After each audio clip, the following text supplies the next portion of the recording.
Welcome to this explainer. Today, we're diving into some of the most critical concepts from Chapter 4, treating your data like a time traveler navigating your system. We're going to reveal exactly why data encoding formats are the absolute unsung heroes of scalable architecture. Seriously, if you want your system to scale gracefully without pulling your hair out, you have to understand how your data packs its bags. Let's start with a fundamental truth from the Greek philosopher Heraclitus. Everything changes and nothing stands still. It's true in life, and it's definitely true for software. Applications inevitably change. You add features, user requirements evolve, the whole shebang. Because of this, rolling upgrades are just the standard reality. Old and new code absolutely must coexist peacefully without causing any downtime. So, to survive this constant state of flux, systems need something we call evolvability. And evolvability, well, that is entirely dependent on backward and forward compatibility. Backward compatibility is pretty straightforward, right? Your new code reads data written by old code. But forward compatibility, that's where things get kind of tricky. Your older code has to read data written by tomorrow's code, and it has to do it gracefully, ignoring anything it doesn't quite recognize. Here is the roadmap for our journey today.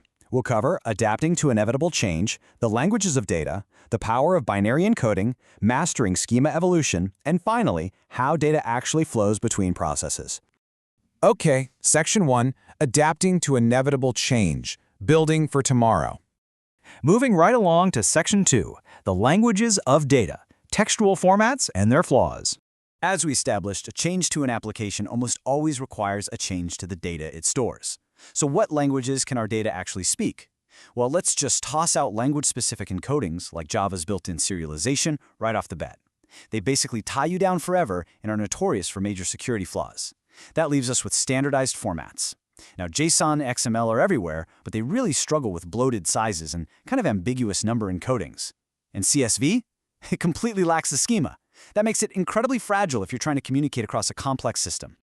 Let's jump into Section 3, the power of binary encoding, or as I like to call it, compacting our data traveler's luggage. So, how do systems communicate efficiently behind the scenes? The answer is binary encoding. Check this out, because it's a real game changer. By switching to a schema-driven binary format like Apache Avro, a standard 81-byte JSON record is crushed down to just 32 bytes.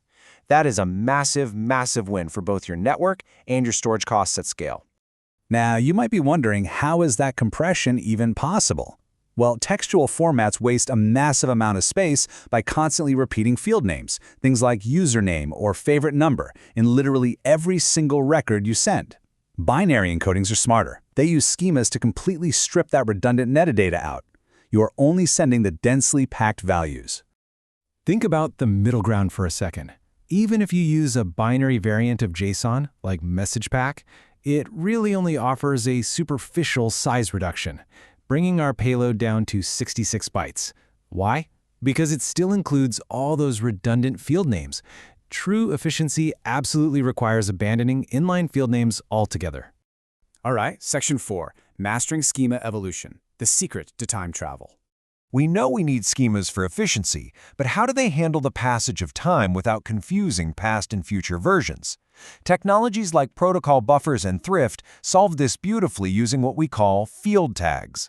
Think of these as permanent numeric aliases, literally just the numbers 1, 2, or 3.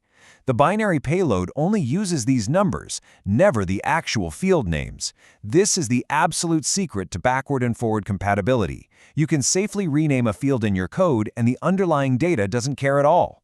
If older code reads new data, it simply ignores the tag numbers it doesn't recognize. No downtime, no crashes. It's brilliant. Now, Avro takes a totally different tagless approach. It relies on exact schema comparison. The writer encodes data using its own writer schema. Then, later down the line, the reader fetches that exact writer schema and compares it side by side with its own current reader schema. It dynamically translates the differences on the fly. If a field was added or removed across versions, Avro just figures it out in real time.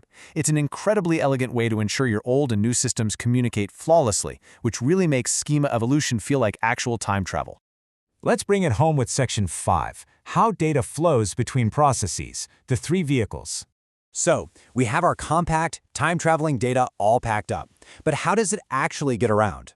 Well, data flow ultimately boils down to three distinct mechanisms: databases, services, and asynchronous message passing. And the key here is that each of these has entirely different rules for how encoding and decoding are synchronized. I absolutely love this concept. When dealing with databases, a single process encodes the data now, and a future version of that exact same process decodes it later. It's literally sending a message to your future self. That's why backward compatibility is so vital here. If you update your app and it suddenly can't read the database records it just wrote yesterday, yeah, you've got a massive system failure on your hands. For our second vehicle, services, we really have to contrast REST against RPC. REST explicitly treats data as a network resource. It openly embraces the messy, unpredictable reality of network delays. RPC, on the other hand, often tries to hide the network, creating this illusion of a local function call. But let me tell you, that illusion shatters pretty quickly under the pressure of varying network latency, drop packets, and translating types. And finally, our third vehicle, message brokers. Their absolute superpower is resilience. Unlike a direct RPC call, brokers safely buffer those encoded bytes we talked about. This completely decouples the producer from the consumer. If the consumer crashes or just gets overloaded, the broker simply holds onto the message until the consumer wakes back up. It is the ultimate safety net for data flow. So, because databases, services, and message brokers all rely on stable schemas to survive rolling upgrades, it all boils down to this one final provocative question. The code you write today will inevitably be replaced, but is your data ready to outlive your code? Making sure your encodings are compact and forward-compatible is the only way to guarantee the answer is yes. Thank you so much for joining me on this explainer. Keep building smartly, and I'll see you next time.